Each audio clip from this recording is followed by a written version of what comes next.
Samurai Success Community, welcome back to the Scroll. I'm here with CEO David Olcott. How are you? Good, fine, sir. As always, man. So good to see you.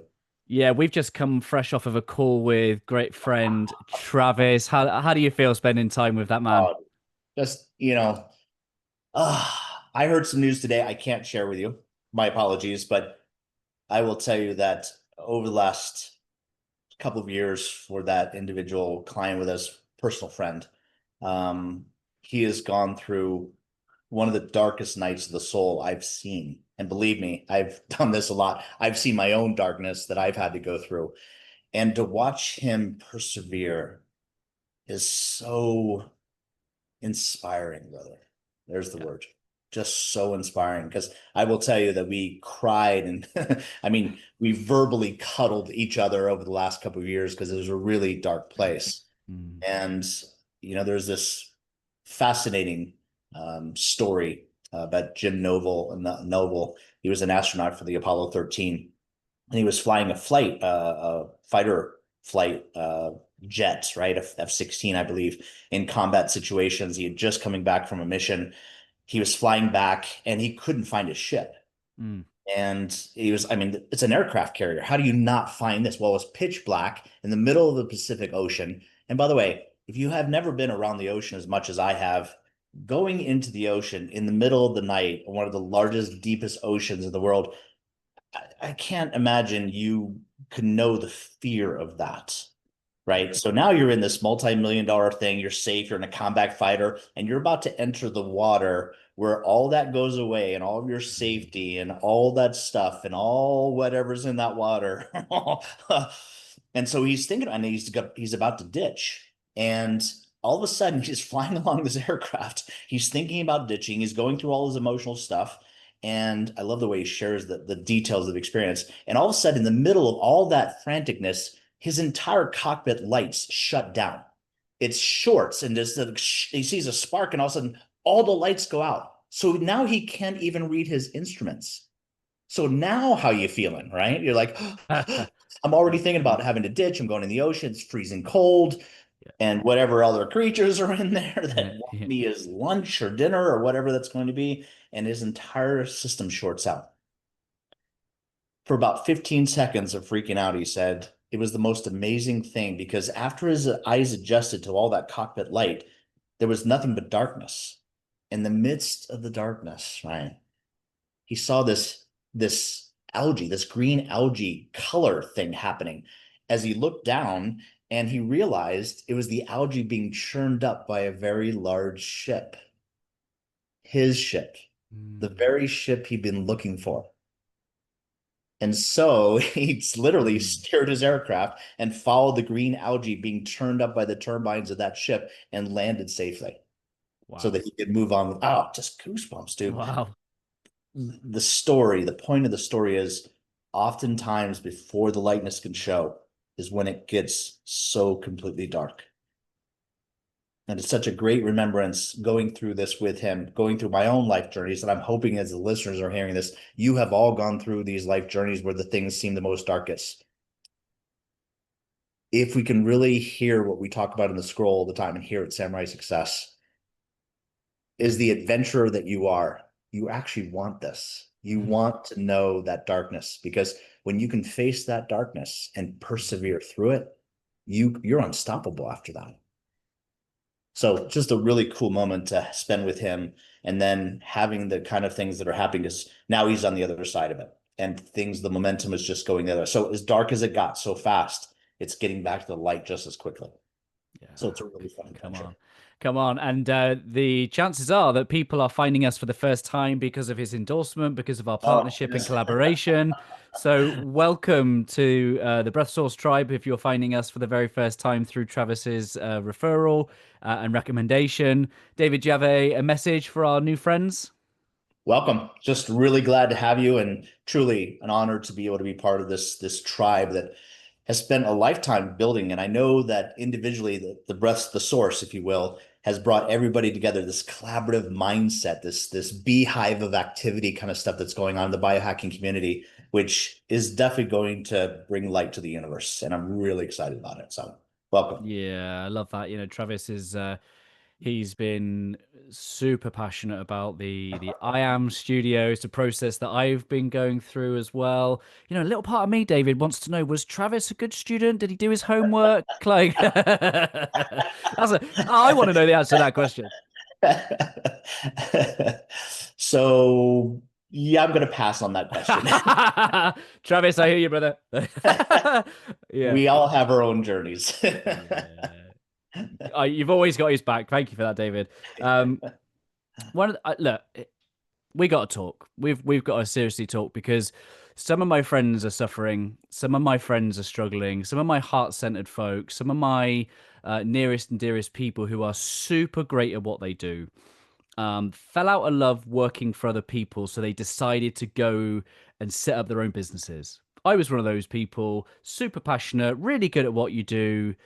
But man, I've been watching some of my friends, their soul has drained from them over these years. You know, really falling out of love with their business and then feeling trapped.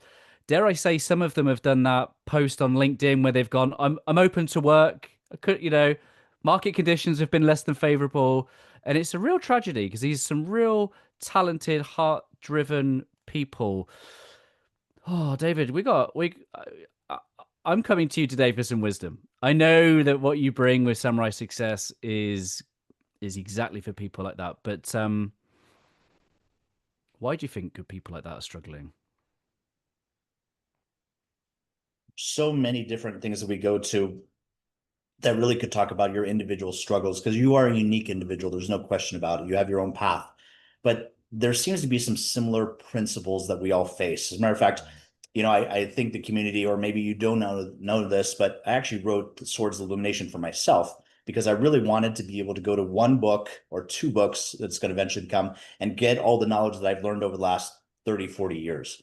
So it was a very selfish activity. But I will tell you, brother, that the reports that we're getting back from all over the world are people saying, "You wrote this book for me." I'm like, "What? What are you talking about?" He goes, "No, I'm Yoshi. I'm Daichi. I'm Haru. I'm all these things." And they're resonating with all this stuff. And it really speaks to this universal principle that we're dealing with as human beings that we love to talk about here at Samurai Success. Because once you get to those universal principles, that universal principle becomes the foundation for which to build on. Mm. Because then no matter how unique you are, there's the foundation, these principles that we have to build on to be able to get and explore those unique variances, if you will. So getting past the variances and getting back to those core principles, and that core principle that we're going to talk about today, I'm really excited about because it's the game changer called structure. I knew you were going to say that. I knew you were going to say that. And, I've been on this journey with you for a couple of years almost. And I'm slowly learning to love the word structure. But man, you tried to say that word to me 3, 4, 5 years ago, I'd have run the other way.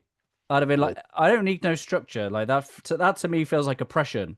I want to do it my way. I want to do it with flow and with ease. And why might you laugh at me if I said that in a coaching session?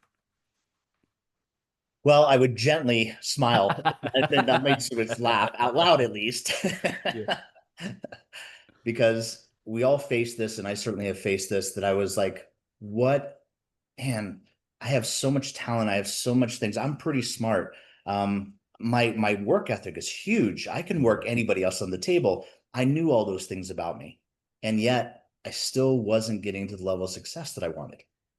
And then I love to make things practical. So if you take a look at this word oppression, right? And we used to call it an opportunity cost. Today, people call it suffering. Like making a choice is suffering because if I choose this, I have to deny me this.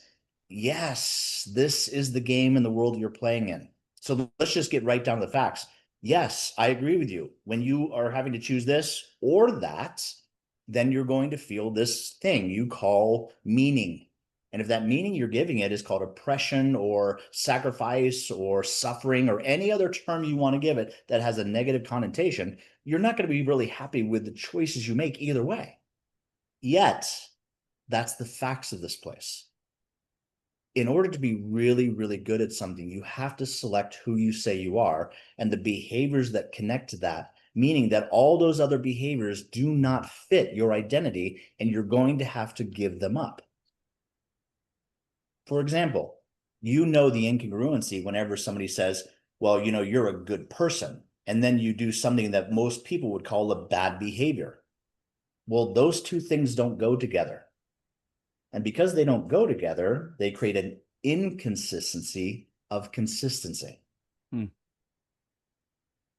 And the universe then takes that inconsistency of consistency and creates congruency from it, because you do this over and over again. And all of a sudden it creates congruency, and then all of a sudden it creates coherence, and coherence is your focal point of your attractor factor. And you start attracting stuff that is inconsistent in your life. You are designing this perfectly. So we've got to stop fighting against the natural order of this place, the Newtonian concepts of this physical plane. We've got to stop fighting against it. If you don't, well, then you're going to have a very different experience than what we're talking about today. You've got to be willing to accept some facts about this physical plane. And structure is everything. Matter is everything. Because what happens when you go from the spiritual realm into this realm is you're simply taking a vibrational particular outcome in a form of less than an atom, and you're pulling that into existence. It goes through this whole process of being a particle of pure potentiality into the God, particle kind of thing, where all of a sudden he explodes into, matter manifestation. And in that moment, what you're doing is you're simply slowing down energy. Because the table that's in front of you, this microphone that's in front of you, this computer, all this is an idea that's slowed down enough to create matter. Well, that matter is called structure. And in this physical plane, structure matters.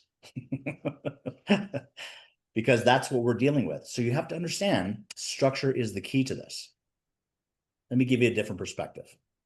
Everybody says that, you know what, I just want to be free to do what I want to do and what I want to do, and structure keeps me away from that. Today, we're going to talk about why that isn't accurate. Let's imagine that you want to be healthy, and your current structure, system, behavior, choices is about going to McDonald's and eating every single day. McDonald's, just McDonald's, McDonald's, McDonald's, McDonald's. Or donuts or donuts or donuts, or candy or sugar or sugar. But Dave, I'm choosing what I want to do. How does that affect this physical body? Well, there's some facts that go along with that. Now, from the general perspective, the general humanity of things, when you eat that stuff over and over again, you're not going to have really great results to your health in this body. So certain things are congruent with making you healthy, and certain things are incongruent with making you healthy. So in an interesting way, you already have structure in your life. You already have something called discipline in your life. Because if your discipline is to eat this stuff over and over again, sugar, crap food, then you're going to have a very different, if you then add real healthy food in or non-processed food, it's going to have a very different experience. And that's where your choice point comes into around this discipline concept, is really getting to understand that this discipline that you're choosing, that's based upon your identity, is creating the results and effects that you want. Does that make sense? Yeah, So, one of the most. Go ahead. The structure's already there. Stop fighting it. One of the most powerful things that I took away from our I Am Studio Sophie Swords of Illumination coaching was this this idea that if I like some of the things that I've manifested from my desires, then I ought to have some structure so I can keep experiencing them, those things. And it was like, oh yeah, oh, I like my life, I like my wife, I like my children, I like my work, I ought to get organized around those things so they don't just disappear. And that's not a fearful scarcity thing. That is a, like you've just said, let's make sure that if it matters, it stays in matter. It's so beautiful that these play of words have really impact, right? If it matters, then you got to create structure to keep it mattering, right? And this idea behind this definition of success is that if it's not duplicatable, then it really can't be defined as success. No matter what your level of success is, that's a quantity or adjective kind of thing that you want to do. But success as an element, as a structure, has to have that one single element. It has to be repeatable. So if you don't have or put that structure in place, then all of a sudden there's this spiritual energy that actually takes that information that you knew today or 5 minutes ago, and it actually starts deleting it. Yeah. So in this physical plane, there's this energy that the spiritual masters have talked about called Maya energy. And Maya energy is an ocean of forgetfulness juice. You're swimming in it, you're breathing in it, you're inhaling it every single day. The chances of you remembering something, unless you write this stuff down, is almost nil. I mean, yeah, there's a bunch of stuff that you can hold on for long-term memory, but the really important rituals, structural details that really create success over long term are easily forgotten because there's new information coming in all the time. So getting to that place, and I think that's probably why one of the greatest inventions, if not the greatest invention that we've created in our lifetimes, or mankind, humankind, has been the printing press. To be able to really write things down and then share and distribute that knowledge to other people has changed our world immensely. Now just do it for yourself. Write your stuff down, write your own structures, write your own love note to yourself. Because if you remember this on a consistent basis enough times, then the results of that compounding effect of you being in the frequency you really are at your best, then produces results in an accelerated way. All that is structure, all of it. I'm warming to the idea.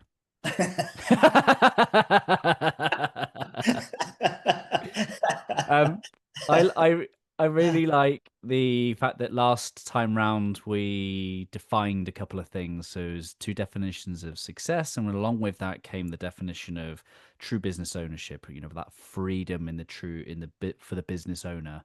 But what would you say is the general characteristic or feeling state of freedom?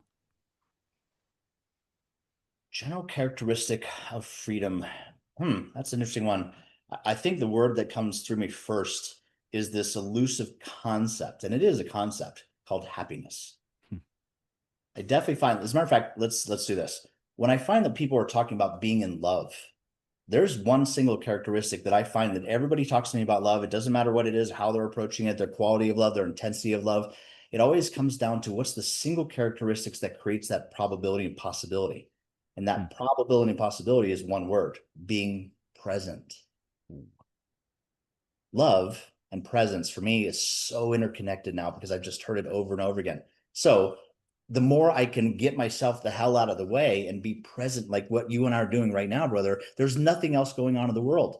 I'm working on a movie over here. I'm writing the second book. I've got my wife that lives 2,000 miles away from me. I've got an empire to be able to build, and none of that matters because you and I are connected, being that present. I appreciate that. And you and I feel that from each other. And that's what we're really after as human beings. This is the game right here. It's how can I work on me when I'm not around you, so that when I am around you, I can be fully present. That's, I believe, is a great way to make love practical. Same thing with freedom.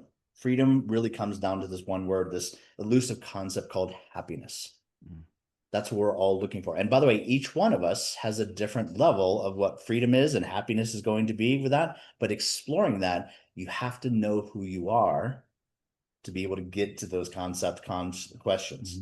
Because if you don't, then you're starting on a foundation of sand. And every single time you add something to this conversation, it just keeps sinking right down into that. It's like, ugh, I'm just not getting it. You might be warming to it, but you're not getting it. And you know what? Maybe I'm asking the question in a way that's less than helpful, because rather than saying where is freedom, might the more appropriate question be when is freedom? When do we really have the freedom to choose? Yeah. As a matter of fact, I think there's this amazing feedback loop that comes from the universe when you really can be self-aware. You've got to know yourself, by the way, in order to be self-aware. It's an interesting thing about storytelling. I've noticed that, in every story, there's like three different characters that are possible: the hero, the victim, and the antagonist, right? The person who is, causing the whole thing to be in there. The person who is the protagonist, if you will. Do you know, in every story, in all my coaching years, every single time I talk to either party of the story or both parties of the story or five people in the story, no one ever thinks they're the protagonist. Never. It's like, what's happening? There's in every story, there's got to be this balancing thing, right? Everybody thinks they're the hero. Very few people want to be the victim, but no one thinks they're the protagonist. No one thinks they're the evil part of the conversation. That's a fascinating thought. It's like, where have I done that? Where I've been the person who has been, the protagonist in the situation, but I thought I was being the hero. The only thing that allows me to do that, Ryan, is that I'm not self-aware of myself and my own behaviors. It allows me to identify with that without noticing my identity. Self-awareness is such a big part of this concept. In order to be self-aware, you've got to know who you are. That knowing who you are, that self-awareness becomes very grand. And then you start to wrestle with a lot more bigger issues because ignorance is bliss. And if you don't know who you are, then you're not really worried about all the stuff we're talking about. But if we're really going to make a shift in this world, then self-awareness is a big part of that. Self-awareness, and then the invitation through Swords of Emanation is to create who you are. That's the process that I've been guided on by your good self. And it's amazing, isn't it, when you put front and center all the areas where you're not free, where you're subject to programming, where just so boom, like click where that response reaction just goes. And I just got to say thank you to yourself and Samurai Success for building that capacity for freedom of choice. I really love that quote by Viktor Frankl that says, between stimulus and response, there is a gap. And in that gap lies your choice, and in your choice lies your freedom. And there's when it happens. Yeah. So let's go back to the structure we've been talking about over the last couple months about this subconscious programming. So there is this programming, which then is reactive and responsive, and yet there's still free will and choice. So there's this and there's this, not this or that.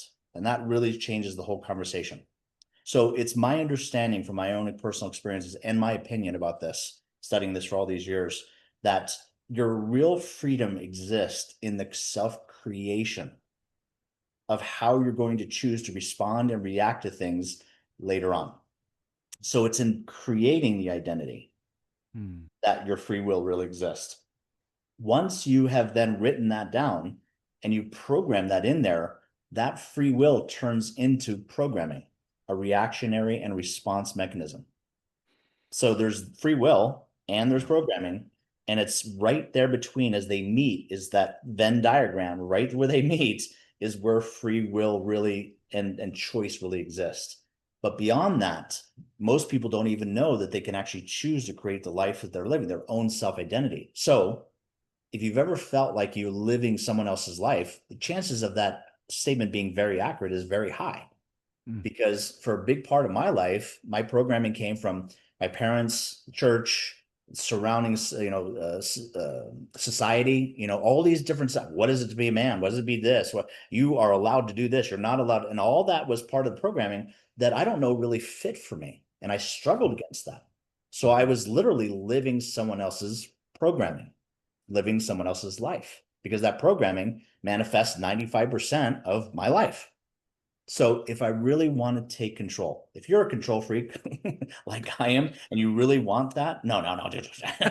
And this is your opportunity to do that. Stop talking about it, stop bitching and whining about it, and really take control, because this is that moment that I really was like, I've had enough of this living other people's lives and living up to other people's standards and stuff like this. Now, don't get me wrong. I don't eliminate all those things. Those are important dynamics and metrics for me to live up to. Those drive me, but I'm using those standards. They're not using me anymore.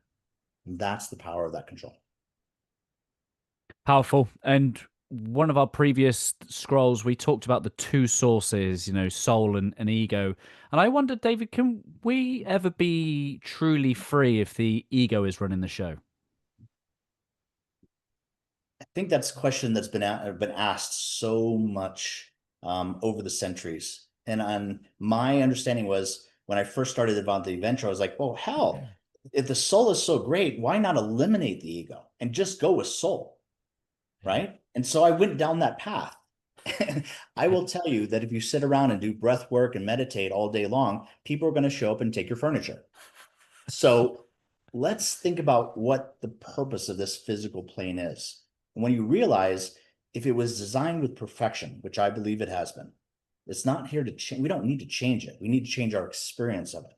Okay.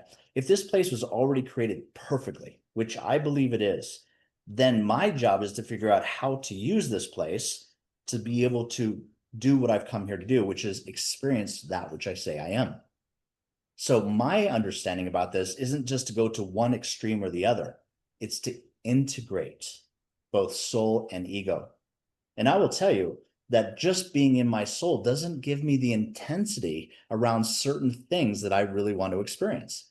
For example, when I'm on that race bike, right, motorcycle racing and stuff like this, and I go around that corner and that whole front slips out of me and I just go right around there. If I'm just in my soul, I don't even capture that. Yeah.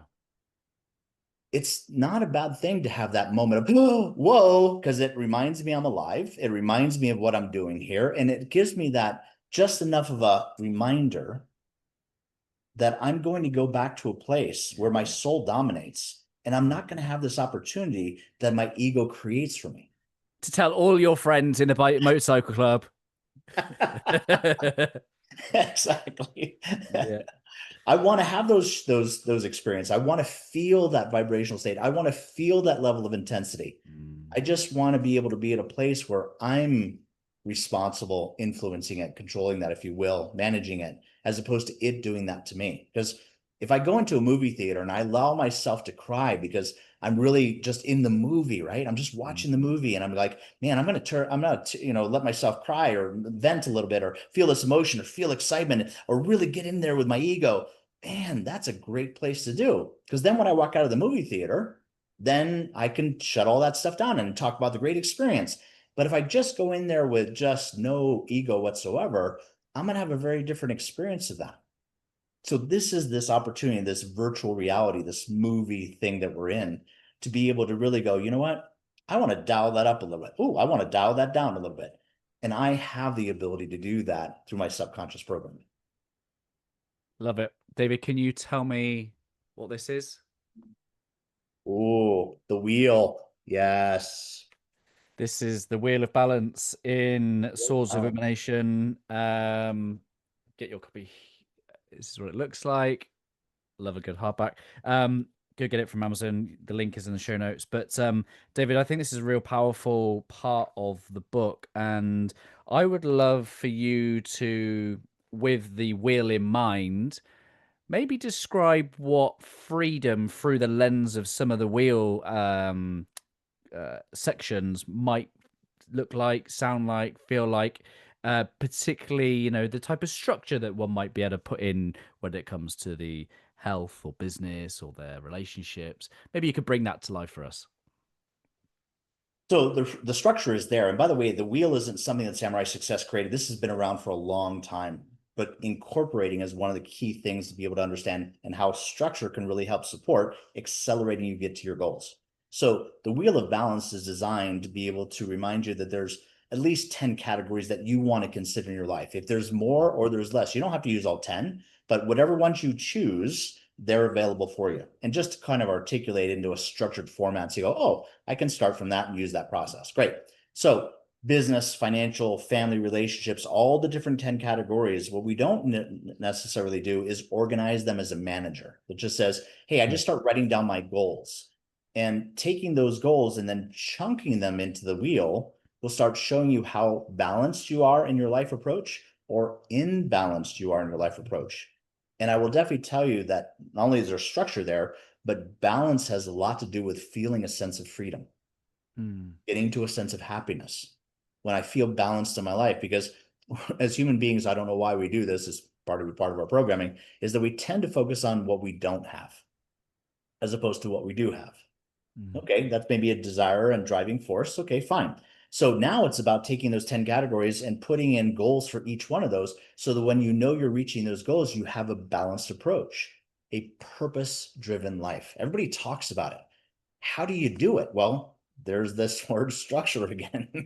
If you don't know how to structure that, then you're not going to be able to implement it. And if you implement it without structure, then how do you follow up with it? How do you stay accountable to it? You don't do any of those things. So structure has to start first. Once you have that Yeah. structure in mind, right? And then you can take those 10 categories of balance and put in 2 to 5 different goals in each one of those. Remember, there's 10 categories. If you put 5 in there, that's 50 goals a year you got to focus on. That's not the quantity is not what we're after. We're after quality, because quality creates that kind of freedom and happiness that we're talking about. If I do really well with these 2 goals, man, and I nail them, and I really get them to a high level, it's so much better than having 50 goals and only reaching 20 of them. Because then the other 30 is what you tend to focus on. Oh, I didn't do those other 30. I'm not really feeling good about myself. Please stop setting yourself up to fail. One of the things I love you for and shake my fist at you for is the fact that I am the one that defines the structure, and so I'm not getting a prescribed samurai success one fits all. Here's your structure. You coach me in such a way that I commit to my own structure, which is like, shit, now I've got to follow it, which is great, right? Because because the rebel in me is like, is not going to follow what you give me. So I follow. It's very, very clever. I see how you've done that. Well Wait a done. minute, you're the rebel? Wait, what's going Oh, on? once upon a time. He comes out every now and again. Yeah. You should have met former me over 10 years ago. Anyway, by the by. Um, and I think I think it's important for people to hear because, if they're anything like me, um, we've listened to all the podcasts, we've looked at all the other approaches, we've been told to get up at 4 or 5 o'clock in the morning and do these things. And guess what? If it's not our idea, generally it's willpower at best, right? And it's not always. And so the great thing I get through coaching with you is that you keep me accountable to what I say I'm going to do. It's like a gotcha moment, which is great because I end up actually following the structure that I commit to, right? That's the whole point. Um, and I guess maybe you can bring to life this. I can't get my head around this idea, but Samurai Success has a flexible structural coaching system, right? It's one of the greatest things in the coaching industry. And yet, somehow, you've managed to coach 300 different real estate businesses, and not one single business looks the same in terms of the structure. Like, what kind of magic is that you're dealing with here? How is that possible? You say that the master key is structure, but then they haven't got the same one. Beautiful. As a matter of fact, that's something that's been modeled exactly how the universe, from our perspective, actually works. Every snowflake is still a snowflake. It still has a structure. Yet every snowflake is individualized and no one is exactly the same as the other one. Yet they have similar structure. So they have a template of structure, but the content is what drives the context. So the context is framing, structure. Great. That can all be very much the same, but it's the content that changes things. And by the way, we were blown away by this as much as you are about it, because we thought, we're going to do cookie cutter. We'll just create these templates and everybody's going to work from it. And it just blew our minds when taking a look at 300 plus clients, 70% of our clients are real estate based, and using the same template structure that we were using, not one of them was identical. As a matter of fact, very few of them even got close. But Dave, you're using the same elements. It's still just real estate. How many different elements? They're all the same real estate elements. The weird part about it is that the vision, the individual vision of the owner, the CEO of the business, changed how we sequenced those elements. And that is, you talk about mirroring the universe. You can be, within the same family and be so unique within that family, yet the same rules are there and the same structure and the same psychology and all that. And this individualization is such an important part for our soul. And so we stopped fighting that and realized this was the magic of it, right? Well, it's not really magic, it's really methodology. And that methodology is, here's the structural template. Now let's go fill in the content together. And that individualization is what creates that customization, which creates the flexible portion of the structural flexible coaching system. We bring the structure, you bring that flexibility, we merge those together into a system that really helps you reach your vision in a shorter period of time. How do you know I say right in inverted commas, what the right level of structure for an entrepreneur? You've worked with so many people over the years. I can't remember how many employees you said. It was like in the thousands. But we're dealing with personalities, we're dealing with preferences, whether it's a disc profile or a love language, so many different people. How do you, as the steward of the sequence, shall we say, how do you intuitively guide these people on the structure that's going to get them the results that they're looking for? So interestingly enough, the logo that's behind us is actually the model that we use called the 3S's. So if you take a look at that model, there's actually 3S's, one S at the top, one S in the center, if you can see it, and then one S on the bottom. And so those 3S's remind us as coaches about how to build structure. So, well, Dave, how much structure does a company need? Well, in the second S, which is called situations, structure is the bottom S, and the top S is strategy.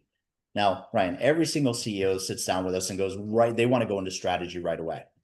We do not go at strategy right away, because then all of a sudden you're asking us to give you strategies that aren't based upon your vision or the system that really is going to support that vision. We build the structure first. And then the structure says, okay, if I have enough structure, guess what stops showing up? Situations. So every single coaching session, our clients come in and they got their homework, they've got this, they've completed stuff, and then they start rattling off about a situation. That situation cannot exist if the structure was already in place. As a matter of fact, as coaches, we now know that because you're mentioning a situation, there's a missing structural event. So how much structure does an individual company need? When you stop giving us situations, we know we have enough structure in place. So it's beautiful, and it's so perfect about how it works. It's not coming from humans about this, the perfection of it. This came through a download. And you are actually the one who will determine how much structure we need. So we just listen to you. And then we take that situation, we put structure in place. And once that structure in place, that same situation doesn't show up. A different situation does. So then all of a sudden those situations have been based upon the quality of the vision you have. So the more intense your vision is, like our vision for the company is to become the premier coaching system in the world. That's pretty intense. So we're going to have a lot of structure to support that. But if I just want to sell something like a widget, you may not need a lot of structure at all, but you still need that amount of structure that causes those situations to be adjustable or quantifiable or manageable, that really makes sure that it doesn't affect, those situations don't affect quality control or profitability. Once you have that situated, you've got enough structure in place. At the moment, the team are devoting their time to doing the coaching service reports, the end of year reports that you compile for clients. And I've been reading them myself. I've been reading last year's version so I can really help with the messaging that we're putting out here through our channels. And you said exactly that. I was reading these reports that have lists after list after list of completed action plans, completed deliverables, wins and successes. And then there's a lovely little reminder that you give the clients, which is every time you look at one of these pieces of structure that you've implemented, it's exactly what you've just said. There's a little bit less chaos in your business. There's a little bit less dealing with the same old problems time after time. You've resolved it. You've moved on. And what a great reminder. How do you feel when you start to look as the CEO of Samurai Success, these coaching service reports going out to clients, like seeing all the deliverables, seeing all the value that you've created or facilitated with these clients? Like, how does that feel to know the goodness that you're bringing to these great people? Even though I'm a coach within the company and the CEO and the steward of the business, I'm still coaching people every single day. And that's part of my jazz. I don't think I'm ever going to give that up, Ryan, to be honest with you. I'm always going to be working with a smaller group of people as we expand the business. I love this work. I love it. So it's just a reminder because I will tell you that even though I'm there for every single one of the sessions, my brain works just like yours does. And I forget stuff because I'm swimming in this ocean of forgetfulness juice. So when I get a chance twice, 3 times a year to review all the amazing stuff that we've done together, it blows my mind every single time. I've been doing this for 20 plus years.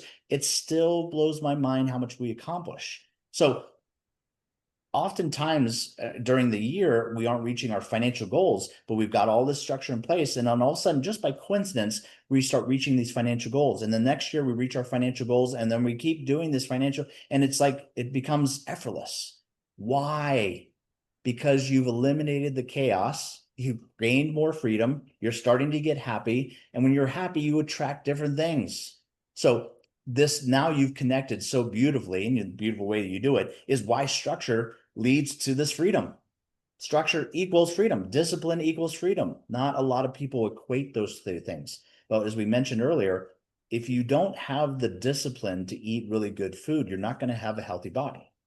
There are certain elements in this physical realm that you've got to dedicate your life to. Stop lying to yourself about that you can do it, because that's the rebel in all of us. No, no, no, I'm going to do it my own way. Really? Because then you're just taking the long road to be able to get where you want to go. Now, being a rebel is very helpful, but if the rebel owns you and you are the rebel, and then you're going to have a very challenging life. Because I will tell you that I've met a lot of successful people that were incredible rebels their whole lives. That was their choice of their archetype. And they have lived very tough lives because the rebel must rebel. So even when they're happy, they don't like it because they're like, no, this can't last. No, something's going to happen. You know what? I'm not going to wait for it to happen. I'm going to cause it to happen. Life is too good. You know, I've got to have a rebel. He's got to win. And Let me burn it to the ground. exactly. Well, So fascinating insights. David, you've just said 27 plus years. By the time this goes out, let me be the first to congratulate you on 28 years of Samurai success. What thank incredible you. life service. Here's to the next 28. David, for the people that have made it to the end, 2026 could be their year. But there's a decision that they've got to make. What would you say to those people that are absolutely with us in spirit? Like, how do we get them to take action, to come on this journey to create the business and the life of their dreams in 2026? And that's the beautiful thing about motivation. There's nothing I can tell you to get you motivated to get ready. You've got to get there on your own. That's what we call commitment. There's two things that are important about us being able to be successful for you. You've got to bring the commitment. The worst thing that can happen with you working with a coach is that your coach is more committed to your goals than you are. That the game is over. Because as coaches here at Samurai Success, we're an elite team of people that we're going to reach their goal. We just have to. This is how we're programmed. This is how we program ourselves to reach these goals. What we're going to do is share with you, once you have that commitment, is the structure that we're going to support you with to reaching that place. But that motivation is yours. If you're waiting for the market to change, the interest rate, the Fed to come out and say one more thing, Dave, I just need one more thing to happen externally out here for me to get motivated in here, I will promise you that you're going to be waiting for the rest of your life for that one perfect thing to happen. There is no such thing as that one perfect thing. And if you don't have to wait too long to figure this out, you're going to notice this. So what you have to do right now is get committed to your goal that goes, wow, this was a tough year. 25 was a tough year. 24 was a tough year. 23, whatever that was, you've had enough and you want to do something different. And once you've made that decision, that choice, then and only then can you really start talking about what's going to fit for where you want to go. And I want to be really clear with you. Just because you're committed doesn't mean we're a great fit, but there is only one way you can find out. Call us, and in 15 minutes or less, we're going to both know on both sides whether we're going to be a good fit for you or not. How much of a risk is that? It's not. So stop messing around. If you're really committed to the rest of this year and getting ready for 2026, if this technology resonates with you in any way, shape, or form, and you're finally tired of the old way you've been doing it, well, let's get going. Let's get going.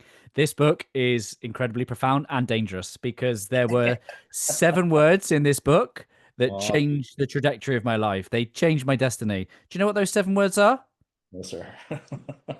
We don't make decisions, we do decisions. So if those words haunt you as much as they did me, and they caused me into doing a decision, then we look forward to hearing from you very soon. David, thank you for your energy as always. Any final thoughts for the community from your good self? No, sir. Just I hope everybody enjoys this month of Halloween. Be safe out there. There's a lot of crazy chaos going on. Just stay safe.